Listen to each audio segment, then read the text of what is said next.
Scholars tend to demand clear and irrefutable evidence for the existence of democratic institutions of any sort in the distant past. It's striking how they never demand comparably rigorous proof for top-down structures of authority. These latter are usually treated as a default mode of history, the kind of social structures you would simply expect to see in the absence of evidence for anything else. It is important to stress that we are not arguing that the very first cities to appear in any region of the world were invariably founded on egalitarian principles.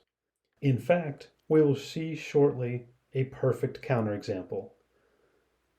What we are saying is that archaeological evidence shows that to have been a surprisingly common pattern, which goes against conventional evolutionary assumptions about the effects of scale on human society.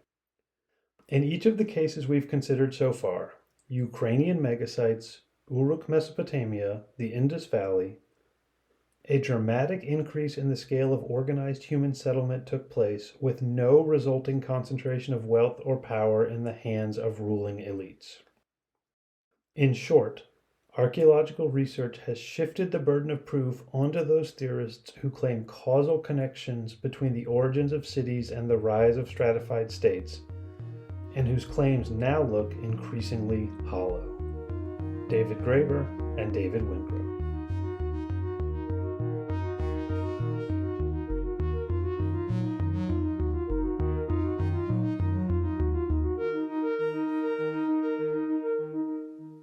Hello and welcome back to Everyday Anarchism, the show that finds anarchism, cooperation, non-domination, and mutual aid in your everyday life. I am your host, Graham Culbertson.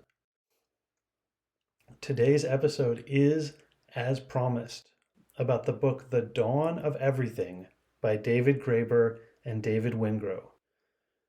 This is a book that reaches back as far back as they can in human history and tries to replace the story of how we got to where we are in the 21st century, which is mostly a thought experiment, with a new story, one which is actually based on anthropological and archaeological evidence.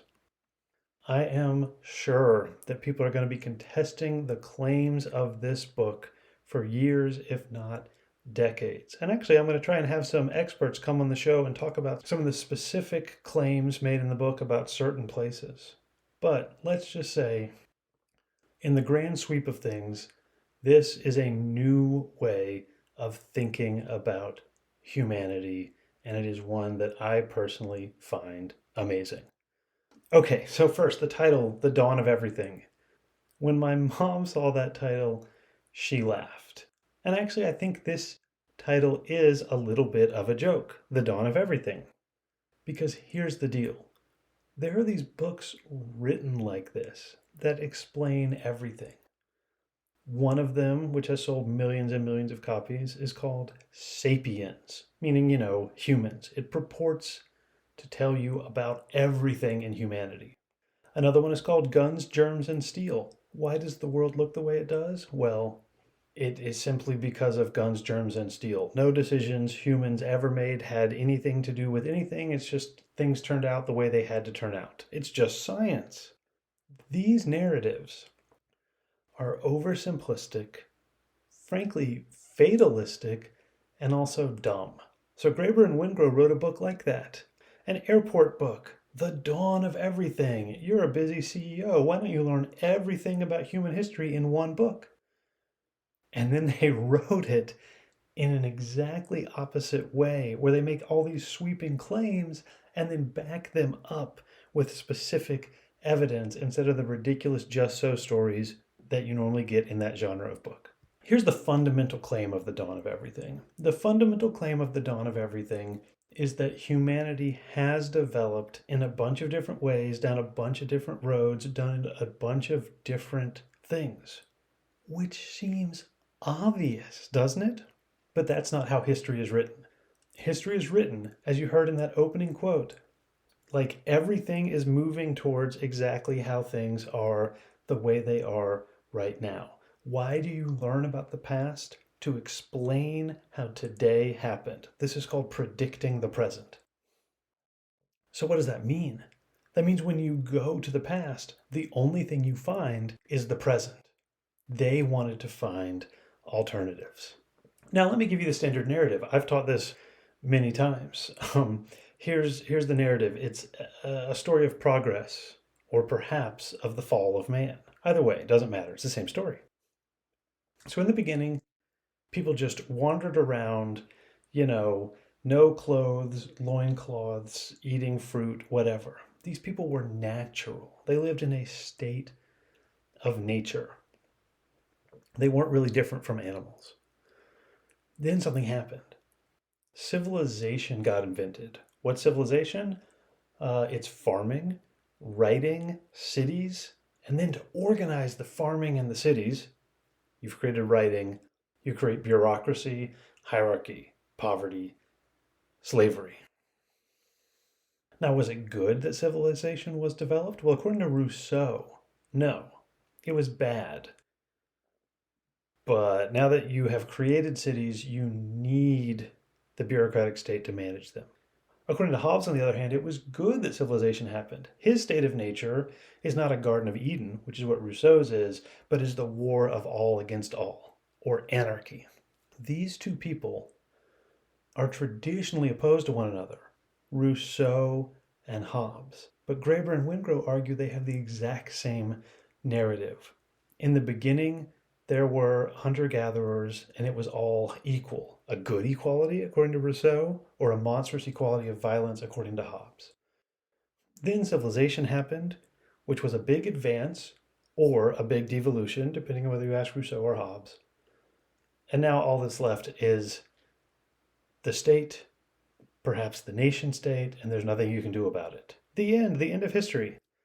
And since most people who argue about civilization take out the Hobbesian side or the Rousseauian side, these aren't real arguments. It's just assumed before the argument starts that the current forms of government are inevitable and unchangeable. So how do we get outside? I took 3 really big things away from this book. The first one is what Graeber and Wengrow call the indigenous critique and its role in this narrative of civilization. The second one is the 3 freedoms, the freedoms most people had most of the time. And the third one is the 3 forms of dominance, the different ways Graeber and Wengrow argue that people have used over and over again to take away the 3 basic freedoms. Okay, I'll explain what those all mean as we go along. Let's start with the indigenous critique. So if we want to have a different world, it will really help us to see some examples of a different world, to get outside of our current system. Where do people find this? They go to the Amazon rainforest or various other primitive peoples and see, oh, look, we found these people, they're living different lives, they could be an alternative. But we don't actually consider them alternatives, do we? We consider them a less evolved form of society. We call them traditional societies. That's one of the more polite ways. You can call them primitive. You can call them savages, which is actually drawn from the French sauvage, which means wild. So it's not the idea they're savage like they're murdering, but they're wild. They don't actually have civilization. You can call them hunter-gatherers, etc. All of them mean these people are living different lives from us, but not just different lives from us, older lives, expired lives, obsolete lives. If you are in a, quote, savage society, you are living in the past. First of all, besides the obvious fact that that is not true, the place you want to look for the past is not in people alive today, it's in the past. And you've got to go back beyond the Enlightenment, which is when the Europeans started explaining how their system ultimately had to be the only system. And Graeber and Wengrow make this amazing argument. The ideas of the Enlightenment, the ones that challenged the Western world and then were ultimately defeated, came from the Americas. They spend a lot of time talking about Kandiaronk, who was a Wendat chief, and intellectual, whose ideas were shared with the world by Baron Lahontan, the Frenchman who spoke to him and then wrote his words down in a dialogue in which the savage he's talking to, Adario, which is actually Condillac, that's his real name, Adario is the made-up name, offers all of these crushing defeats of Western society, and Lahontan just has to agree that he is right. Here's Graeber and Wengrow on Condillac, and then a quote from Condillac. In conclusion, Condillac swings back to his original observation. The whole apparatus of trying to force people to behave well would be unnecessary if France did not also maintain a contrary apparatus that encourages people to behave badly. That apparatus consisted of money, property rights, and the resultant pursuit of material self-interest. And here's a quote from Condillac, and I should say I have no idea how to pronounce this name. I have spent 6 years reflecting on the state of European society, and I still can't think of a single way they act that's not inhuman. And I genuinely think this can only be the case as long as you stick to your distinctions of mine and thine. I affirm that what you call money is the devil of devils, the tyrant of the French, the source of all evils, the bane of souls and slaughterhouse of the living. To imagine one can live in the country of money and preserve one's soul is like imagining one could preserve one's life at the bottom of a lake. Money is the father of luxury, lasciviousness, intrigues, trickery, lies, betrayal, insincerity, of all the world's worst behavior. Fathers sell their children, husbands their wives, wives betray their husbands, brothers kill each other, and all because of money. In light of all this, tell me that we Wendat are not right in refusing to touch or so much as to look at silver. So to me, this sounds not so much like Rousseau or Voltaire, but like Godwin or Proudhon, the founders of anarchism. Now you might be asking, if this guy Condillac founded anarchism in the 17th century, shouldn't I have heard about it? There's an answer to that too. Back to Graeber and Wengrow. Most criticism of Lahontan's work simply assumes as a matter of course that the dialogues are made up, and that the arguments attributed to Adario, the name given there to Condillac, are the opinions of Lahontan himself. In a way, this conclusion is unsurprising. Adario claims not only to have visited France, but expresses opinions on everything from monastic politics to legal affairs. In the debate on religion, he often sounds like an advocate of the deist position that spiritual truth should be sought in reason, not revelation, embracing just the sort of rational skepticism that was becoming popular in Europe's more daring intellectual circles at the time. Okay, so this guy can't be real, is the argument. Why?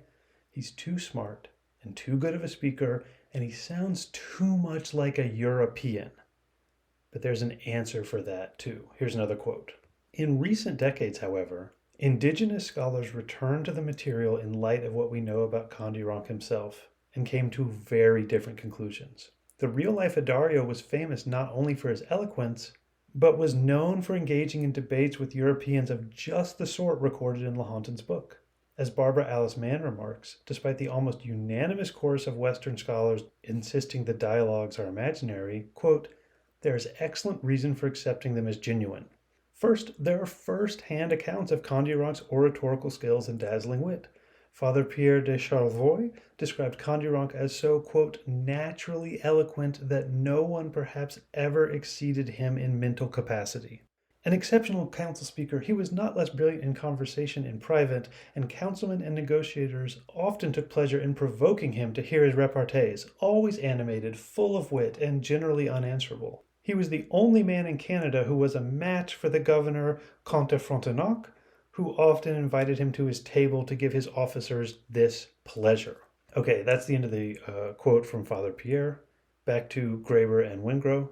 During the 1690s, in other words, the Montreal-based governor and his officers, presumably including his sometime deputy, Lahontan, hosted a proto-Enlightenment salon where they invited Condillac to debate exactly the sort of matters that appeared in the dialogues and in which it was Condillac who took the position of rational skeptic. So this guy was a legendary speaker and thinker. He participated in European debates and he learned all about Europe. So when he was written down by a European, he sounds like a European. I don't know if I'm completely convinced by this account by Graeber and Wengrow, but I read a lot of 17th century thinkers. They don't sound like this. Kandiaronk feels more like an 18th or 19th century anarchist. So it seems to me more likely that he truly was a brilliant, brilliant thinker coming from a different tradition than that this Baron Lahontan made up someone who had Kropotkin's ideas 300 years before Kropotkin. Now, here's the kicker for the indigenous critique. If this is true, and Kandiaronk actually did come up with these ideas, then the Enlightenment didn't start in Europe. The Enlightenment started with American intellectuals, the Wyandots, the Hurons, other people who, when they met people like Lahontan and Montaigne, said, guess what? Your guys' ideas are dumb, and here's why.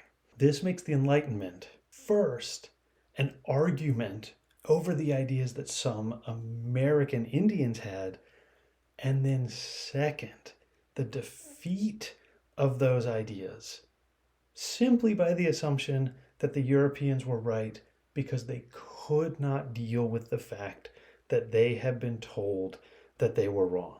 I am totally convinced by this. The Enlightenment was definitely an aftershock of meeting people in the Americas, and I am convinced, having read a lot of Montaigne, that these ideas came into the European tradition from the Americas. Do you understand what this means for the history of ideas? All of a sudden, it's not Europe who started us thinking about different forms of government, who started us down the revolutionary path that led to the French and American revolutions and ultimately to the world we now live in. Those ideas came from the Americas, and they were eventually defeated by a hierarchical, authoritarian European model drawn from the Romans because the people living in the Enlightenment age of Europe simply could not accept that these ideas came from, quote, savages. So why haven't you heard about this? Well, Graeber and Wengrow talk about this as well. There is a huge taboo in saying that the savages lived a better life than us. Anytime you try and say that, you're told that you're infantilizing them. This is called the, quote, noble savage idea. Actually, there's no difference between societies. But that's obviously not true. We can prefer some societies to other societies. And if you do not prefer the society that Kandiaronk describes to the society that Lahontan lived in, then I think you are crazy. Is it nobler? Yes. Are they savages? No. If you can look at France and say, you know what? There's things they do in France that I think are better than the things they do in America, then you can look at 16th century people in the Americas and say, you know what? I would rather have their life than our life. So that's the indigenous critique. First, that European authoritarian hierarchical commercial life sucks.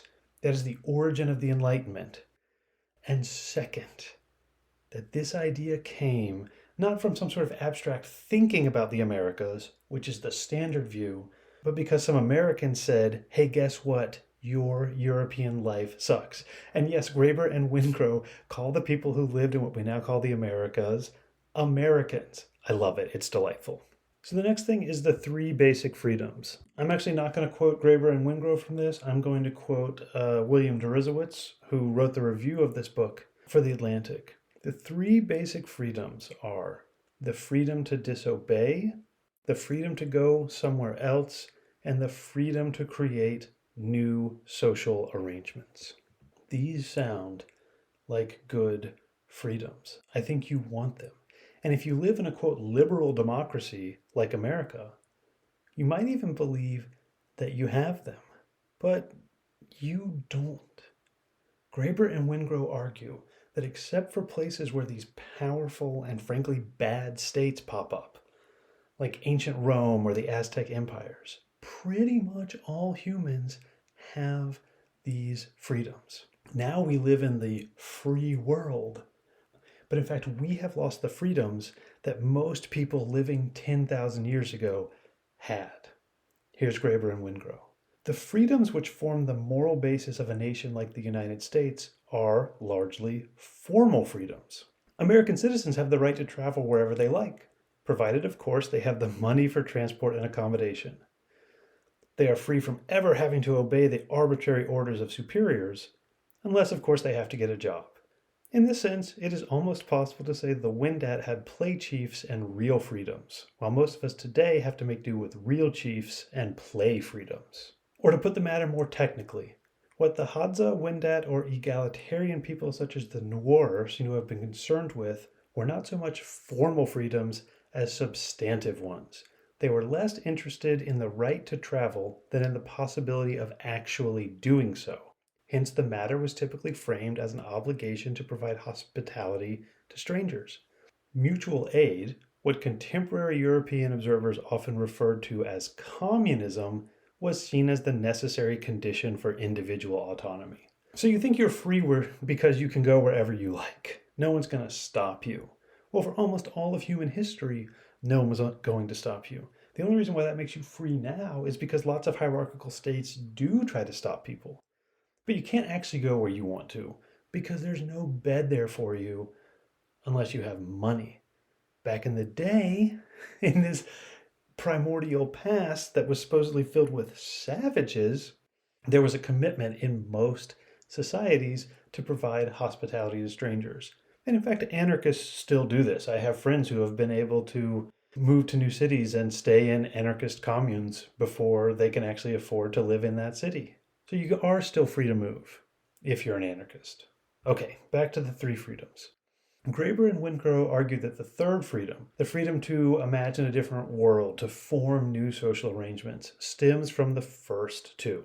And this takes us back to those primitive people, those savages, sauvages, these traditional societies. What all those words have in common is that they haven't actually thought about their social arrangements. They're just beautiful, beautiful wildflowers, if you're Rousseau, or noxious, horrible, murderous weeds, if you're Hobbes.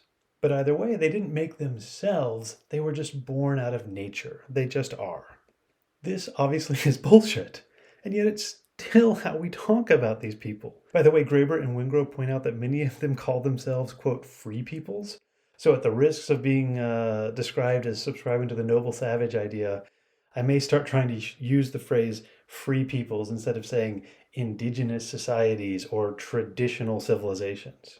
Going back to that mutual aid, that communism that made these freedoms actually work, here's an idea that completely blew me away when I read it in this book. When you go back to that Rousseau-Hobbes narrative and just standard Western thinking about the evolution of culture, we have, like I said, this thing called civilization. It's that farming, writing, cities, famine, slavery, patriarchy, etc. So that means you gain farming, but you lose the three basic freedoms. And then maybe 5,000 years later, you can get some of them back with some lawyers and the Declaration of Independence. But that's not true. If you have mutual aid, if you have a commitment to making sure people can disobey the local boss, and if they really dislike the local boss, they can just walk away, well, you can have bosses, you can have organization with cities and farming without any top-down hierarchy that demands you give up those basic freedoms. And Graeber and Wengrow suggest that rather than cities and farming and rules, free peoples have a different definition of civilization. And civilization is mutual aid, aka anarcho-communism. Here's the quote. One problem is that we've come to assume that civilization refers in origin simply to the habit of living in cities. Cities in turn were thought to imply states. But as we've seen, that is not the case historically or even etymologically. The word civilization derives from Latin civilis, which actually refers to those qualities of political wisdom and mutual aid that permit societies to organize themselves through voluntary coalition. In other words, civilization originally meant the type of qualities exhibited by Andean Ayllu associations or Basque villages, rather than Inca courtiers or Shang dynasts. If mutual aid, social cooperation, civic activism, hospitality, or simply caring for others are the kind of things that really go to make civilizations, then this true history of civilization is only just starting to be written. Okay, wow, this takes us back to the indigenous critique. Civilization means mutual aid. And that's even a Roman word, Latin. Some of the founders of, quote, Western civilization came up with this word, which meant caring for one another. We have turned this completely on its head. Civilization means cities and farming. And once you have those, you just have to give up mutual aid and turn to bureaucracies and state violence. This is one of those classic justifications for imperialism. We have to civilize these savages so they can have good things, like poverty and slums and crime and police. And to do that, we'll use military force to destroy their society until they're ready to be civilized. I don't think it's that shocking now to think that the real savages are the bureaucracies of colonialism. But what shocked me was thinking about how the freedoms that we're slowly hoping to get through the forces of progress were just assumed to be valid for almost all people. The three basic freedoms are, Graeber and Wengrow argue, pretty much fundamental to civilization. Civilization isn't cities and farming, which in fact you can have without having bureaucracy and slavery. Civilization is communities working together.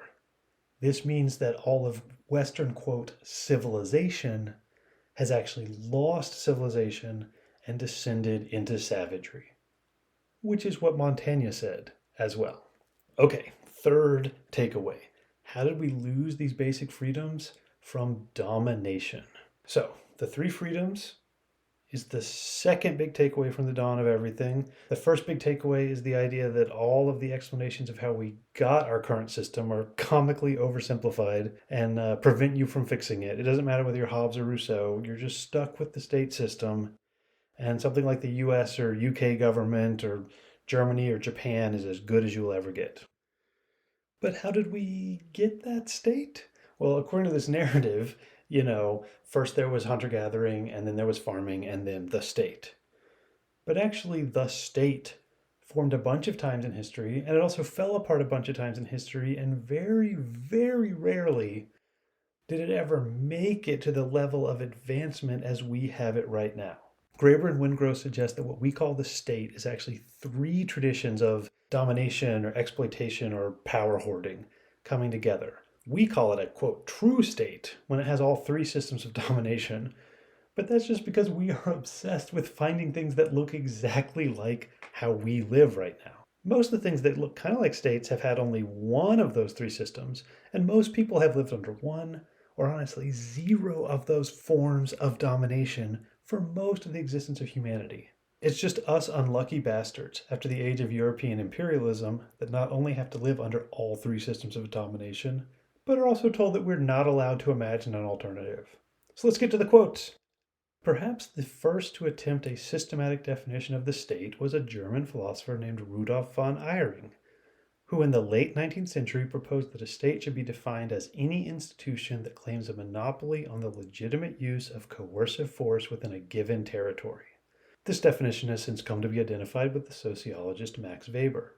On this definition, a government is a state if it lays claim to a certain stretch of land and insists that, within its borders, it is the only institution whose agents can kill people, beat them up, cut off parts of their body, or lock them in cages. Or, as von Eyring emphasized, that can decide who else has the right to do so on its behalf. Von Eyring's definition worked fairly well for modern states. However, it soon became clear that for most of human history, rulers either didn't make such grandiose claims, or if they did, their claims to a monopoly on coercive force held about the same status as their claims to control the tides or the weather. To retain von Eyring and Weber's definition, one would either have to conclude that, say, Hammurabi's Babylon, Socrates' Athens, or England under William the Conqueror weren't states at all, or come up with a more flexible or nuanced definition. Okay, so what we've learned in this quote is that this modern definition of a state fits almost nothing in human history. So either states are some new, weird, and probably kind of dumb thing, or this is a bad definition.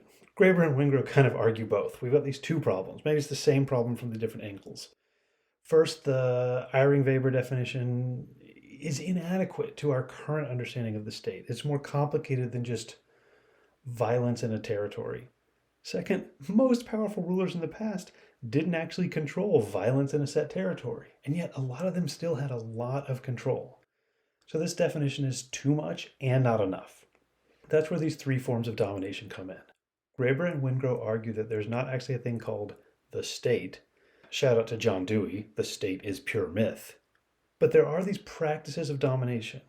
And right now, the ideal is to have all three of these practices, but previous states didn't always or even usually have all three. So, what are the three? They are violence, charisma, and knowledge. Those are the three techniques of domination: violence, charisma, and knowledge. Violence is the obvious one, it's the one we just talked about. If you do things the government doesn't like, the cops come. If you disobey them, they shoot you. The second one, charisma, is often called politics. Why should you vote for this person to be president? Everything from she's a great speaker to he's someone I'd like to have a beer with is charisma. Graeber and Wengrow suggest that electoral politics itself, voting, is nothing but a popularity contest. The third is knowledge. If you want a job in the government or at a corporation, you need a degree, preferably from Harvard. What if you majored in zoology? Doesn't matter. It's not knowledge that we're looking for in this form of domination. It's ownership of knowledge, a claim to knowledge that other people don't have. Knowledge is power, not because knowing things helps you, but because you can say to people, you have to listen to me. I went to Harvard. Here's Graeber and Wengrow. We would like to suggest that these three principles, call them control of violence, control of information, and individual charisma, are also the three possible bases of social power. The threat of violence tends to be the most dependable, which is why it has become the basis for uniform systems of law everywhere. Charisma tends to be the most ephemeral. Usually all three coexist to some degree. Even in societies where interpersonal violence is rare, one may well find hierarchies based on knowledge. It doesn't even particularly matter what the knowledge is about.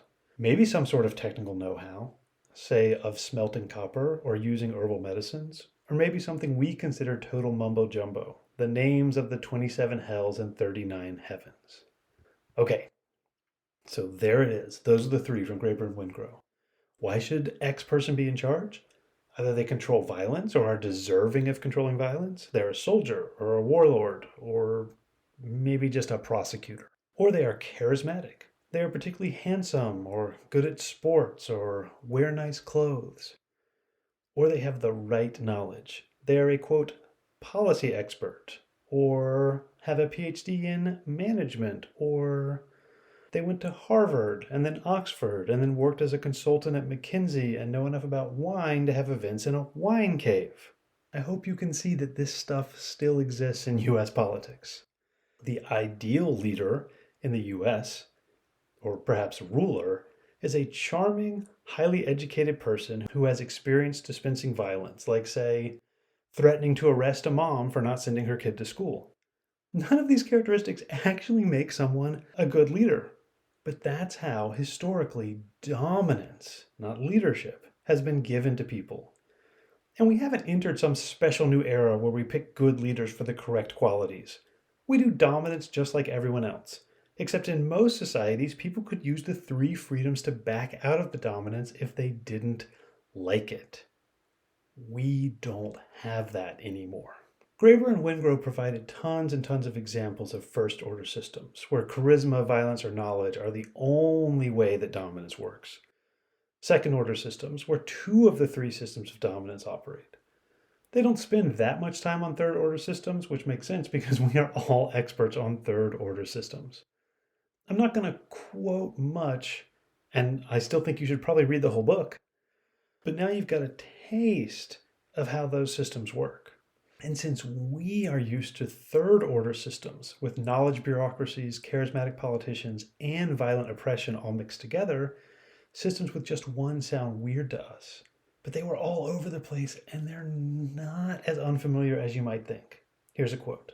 The Natchez great son might not have had the grandeur of Louis XIV, but what he lacked in that regard he appeared to make up for in terms of sheer personal power. French observers were particularly struck by the arbitrary executions of Natchez subjects, the property confiscations, and the way in which at royal funerals court retainers would, often apparently quite willingly, offer themselves up to be strangled to accompany the great son. One paradoxical outcome of these arrangements was that for most of the year, the great village was largely depopulated. As noted by another observer, Father Pierre de Charlevoix, the great village of the Natchez is at present reduced to a very few cabins. The reason which I heard for this is that the savages, for whom the great chief has the right to take all they have, get as far away from him as they can, and therefore many villages of this nation have been formed at some distance from this. Okay, back to Graeber and Wengrow. Away from the great village, ordinary Natchez appear to have led very different lives, often showing blissful disregard for the wishes of their ostensible rulers.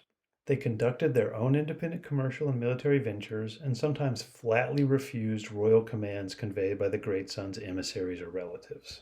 Continuing the quote, the problem with this sort of power, at least from the sovereign's vantage point, is that it tends to be intensely personal. It is almost impossible to delegate. The king's sovereignty extends about as far as the king himself can walk, reach, see, or be carried. Within that circle, it is absolute. Outside it, it attenuates rapidly.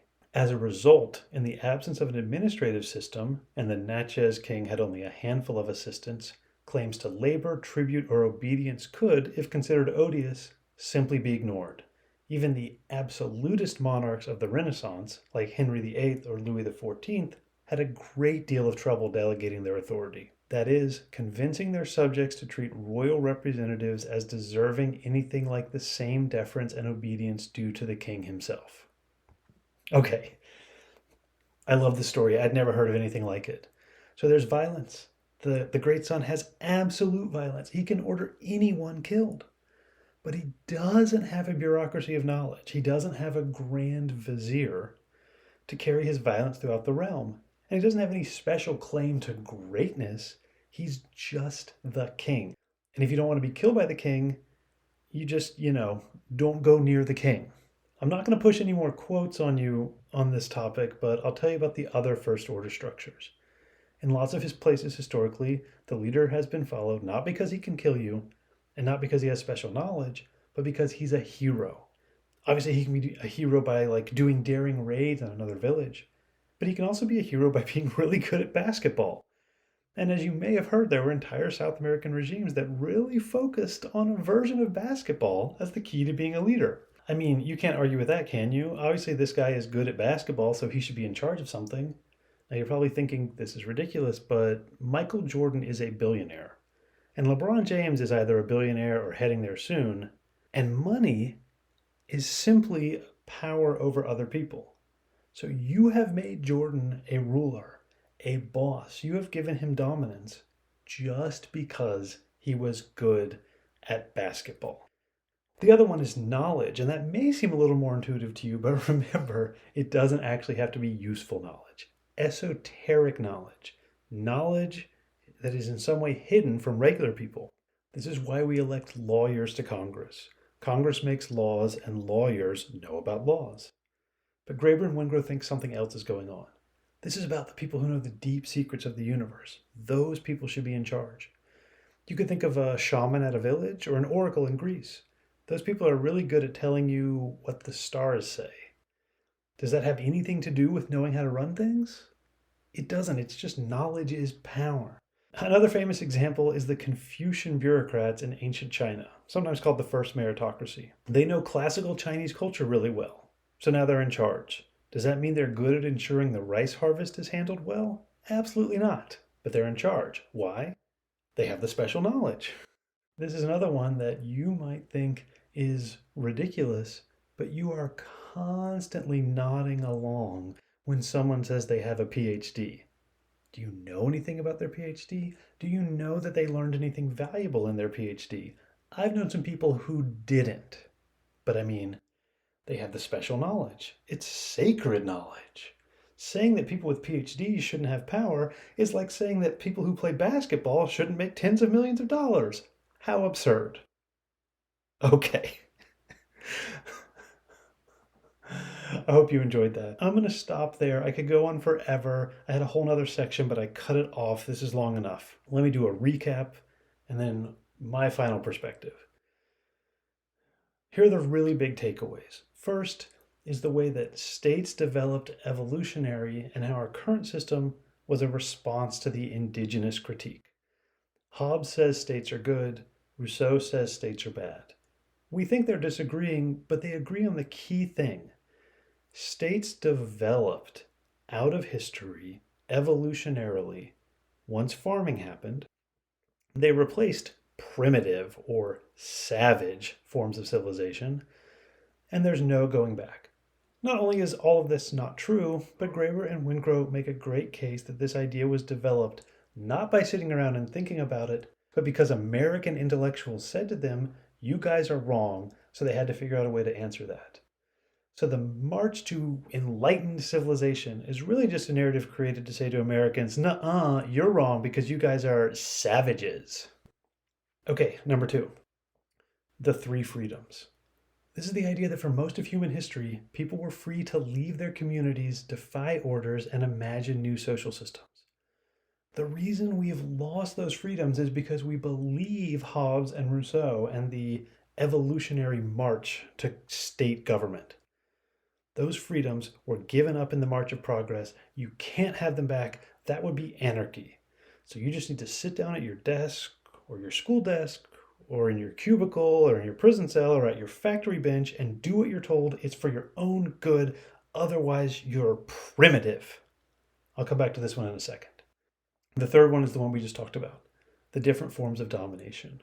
What we call the state is a blending of these 3 forms of domination: charisma, esoteric knowledge, and violence. That's how you get someone like Barack Obama. Educated at the Ivy League, very charismatic, and very good at sending predator drones to kill people all over the world. Most humans in history lived with none or only one of these forms of domination. And thus accepting the domination wasn't as bad if it was only one, and it was also pretty easier to fix it when people decided to because of the 3 freedoms.